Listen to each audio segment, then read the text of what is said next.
દોસ્તો નમસ્કાર, હું પ્રોફેસર પ્રયત્કર કાનડિયા. મહેક છોડી ગયો ફૂલો. આજે વાત કરીશ આ ટોપિક પર, મહેક છોડી ગયા ફૂલો.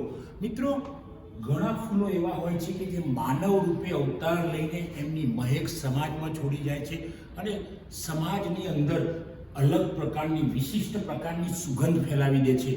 આવા ફૂલોની હું વાત કરીશ. એ મારો બેટો રામ તો ગમે તેને હચમચાવી નાખે છે. એ મારો બેટો રામ તો ગમે તેને હચમચાવી નાખે છે. તો ઘણા વર્ષો પહેલાં, 40 વર્ષ પહેલાં, રામ નામનું વાસ્તવિક પાત્ર કે જે વખતે સમાજ અંધશ્રદ્ધાઓમાં ભરાયેલો હતો, ત્યારે એમના પપ્પા બીમાર પડ્યા. ત્યારે રામને બધાએ અંધશ્રદ્ધામાં દોર્યો, પણ રામ અંધશ્રદ્ધામાં દોરવાયો નહીં અને એને શ્રદ્ધા ઈશ્વરમાં રાખીને એના પિતાને દવા કરાવી અને દવાથી થોડીક સારવાર મળી અને પિતા તૈયાર થઈ ગયા હતા. તો મિત્રો, આવા જે ટોપિક લઈને આવ્યો છે, એક મારી ટૂંકી વાર્તાઓનો સંગ્રહ છે, મહેકતા ફૂલો. આ હું વાત કરી રહ્યો છું ત્યારે મારી ટૂંકી વાર્તાનો સંગ્રહ છે, મહેકતા ફૂલો. મિત્રો, આ પુસ્તક તમે વાંચજો, એની થોડીક ઝલક હું આપી દઉં છું. એમાં આગળ આપણે વાત કરીશું તો ફૂલ ગયું ને ફોરમ રહી ગઈ. રોહિત નામનું એક પાત્ર અચાનક 33 વર્ષની આસપાસની ઉંમરમાં એનું હૃદય હુમલાથી મૃત્યુ થાય છે. આ રોહિત ગોહેલ ગઢા ગામનો વતની હતો.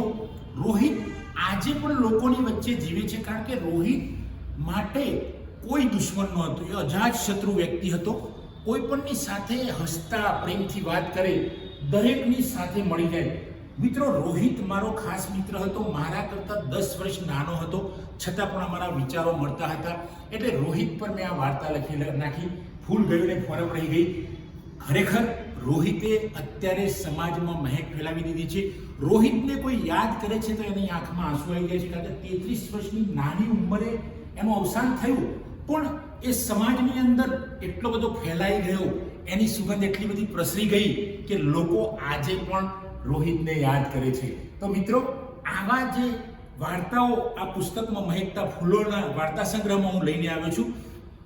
મારો બેટો દીનુ જાગી ગયો, દીનુ જાગી ગયો, ખાણ પડીને દીનુ જાગી ગયો. મિત્રો, આ તમે જોશો તો દીનુ નામનું એક પાત્ર ખૂબ સેવાભાવી. એનું ઓરિજિનલ નામ છે દિનેશભાઈ. એ વીએસ જેવી હોસ્પિટલમાં વોર્ડ બોયમાં લાગીને અત્યારે સારા હોદ્દા ઉપર પોતાની ફરજ બજાવી રહ્યા છે. સેવાની ભાવના લઈને આવે છે. એમના પત્ની ગીતા પણ સેવા લોકોની કરે છે અને સમાજનો કોઈ પણ માણસ જાય, કોઈ નાત જાત ધર્મ નહીં, પણ એ કોઈ હોસ્પિટલમાં જાય તો એની સેવા કરે છે. તો ખાણ પડીને દીનુ જાગ્યો. એના મોટા ભાઈ મુકેશનું અચાનક અવસાન થાય છે અને દીનુની અંદર કુદરતી કંઈક પ્રકાશ આવી જાય છે અને દીનુ બદલાઈ જાય છે. અને દીનુ, નાનકડો દીનુ, અત્યારે તો દિનેશભાઈ એનું નામ છે, તો નાનકડો દીનો મહાન બની જાય છે અને તે લોકોની સેવામાં પરોવાઈ જાય છે. તો ખાણ પડીને દીનુ જાગ્યો. ચીથરે બાજુ રતન. મિત્રો, એક નાનકડા ગામમાં એક શિક્ષક નું આ પાત્ર છે. આ શિક્ષક નાનકડા ગામમાં જન્મે છે, અનાથ હોય છે, મા બાપ નથી હોતા અને એ સખત મહેનત કરીને પરિશ્રમ કરે છે અને આ શિક્ષક જબરજસ્ત સંશોધનો કરી નાખે છે. અને આ ચીથરે બાજુ રતન એટલે ગામ એકદમ બેકવર્ડ હતું એ વખતેનું ગામ, અને આ ચિંથરા જેવું ગામ હતું અને આ ચિંથરામાં રત્ન હતું અને આ રત્ન ખૂબ આગળ નીકળી જાય છે. મિત્રો, તો ચીથરે બાજુ રતન એ ખરેખર રાષ્ટ્રપતિનો એવોર્ડ મેળવી લે છે અને ઘણા બધા સંશોધનો કરી નાખે છે.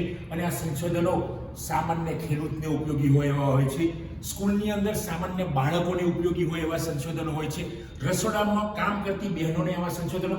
આ પણ એક પ્રકારનું અલગ પ્રકારનું ફૂલ હતું. આ ફૂલ હવે સમાજમાં રહ્યું નથી, પણ આ ફૂલની મહેક, આ શિક્ષકની મહેક આજે પણ સમાજમાં પથરાયેલી છે, કારણ કે આ ફૂલ પણ મહેકતું હતું અને એની મહેક આજે પણ મહેકતી થઈ છે સમાજમાં. મિત્રો, તો આવા તો કેટલાય વાર્તા સંગ્રહની અંદર મેં આવા તો કેટલાય લોકોના જે મેં વણી લીધા છે. વહાલનો દરિયો. મિત્રો, યતીન નામનું એક પાત્ર આ વાર્તામાં છે. યતીન નામનું પાત્ર, એનું ઉપનામ આપણે આપીશું તો બાલુ. પણ આ પાત્ર જે બાલુ અથવા તો યતીન નામનું જે પાત્ર છે, એ પાત્ર જબરજસ્ત લોકો માટે સ્નેહનો દરિયો, પ્રેમનો દરિયો, વહાલનો દરિયો, સંવેદનાનો સાગર અને લાગણીઓનો મહાસાગર, પ્રીતની એ પરખ કરતી સ્ત્રી યતીન અથવા તો બાલુ જેનું નામ છે. આ સ્ત્રી એટલો બધો જબરજસ્ત પ્રેમ છે કે એના માટે કોઈ શત્રુ નથી. આ પાત્ર માટે બાલુ અથવા તો યતીન પાત્ર માટે સર્વ બાળકો હોય તો એના માટે સરખા, એનું બાળક હોય કે બીજાનું બાળક હોય બધા માટે સરખા. કોઈ ઘરે મહેમાન જાય તો આ પાત્ર પોતાના ઘરના સભ્યને જમાડે છે એ રીતે એના માટે વ્યવસ્થા કરી અને સરસ ભોજનની તૈયારી કરી. દરેક જગ્યાએ એ પાત્ર અત્યારે હાલ ઉપસ્થિત છે, અવેલેબલ છે પાત્ર. પણ એ પાત્રને તમે મળો તો તમારી અંદર પ્રેમનો દરિયો વહેવા માંડે, પ્રેમની નદી નહીં, પ્રેમનો દરિયો વહેવા માંડે. અને 5 મિનિટ એની મુલાકાત કરીને તમે સ્તબ્ધ થઈ જાઓ. આવા પણ માણસો હોય છે, આટલા પ્રેમાળ પણ માણસો હોય છે, આટલી પ્રેમાળ પણ આ સ્ત્રી હોય છે. તો આપણે પણ એની જોડેથી કંઈક શીખી લઈએ. આગળની વાત કરીશું. અમૃત કહે છે દુઃખના દરિયા ઉભરાઈ જાય જાય જાય. અમૃત કહે છે દુઃખના દરિયા ઉભરાય. અમૃત નામનું એક પાત્ર તો જબરજસ્ત મોટું બની જાય છે.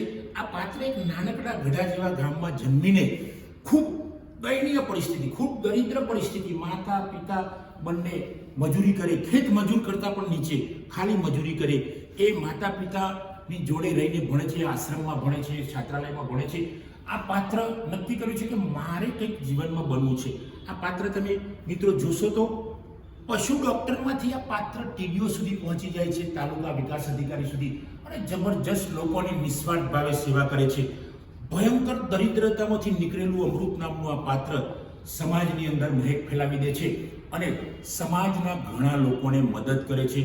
ઘણા દરિદ્ર માણસોને, ગરીબ માણસોને, જરૂરિયાત માણસોને, કોઈ નાત જાત ધર્મની ભાવના વગર દરેકને મદદ કરે છે.